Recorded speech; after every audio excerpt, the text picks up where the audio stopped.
Как можно бороться с насморком? Ну, первое, что можно сделать, это, допустим, первые несколько часов покапать сосудосуживающий. Самый известный – это самый простой нафтизин. Сонарин можно покапать, формазолин. Их очень много сейчас.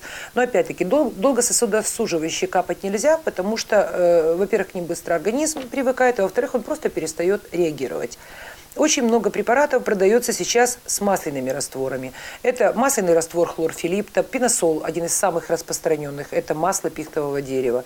Любые масла, которые вы можете потом закапать в нос для того, чтобы, во-первых, стало легче дышать, а во-вторых, открывается дыхание, и человеку легче дышать становится не только в носу легче, но и как бы легкие будто бы раскрываются.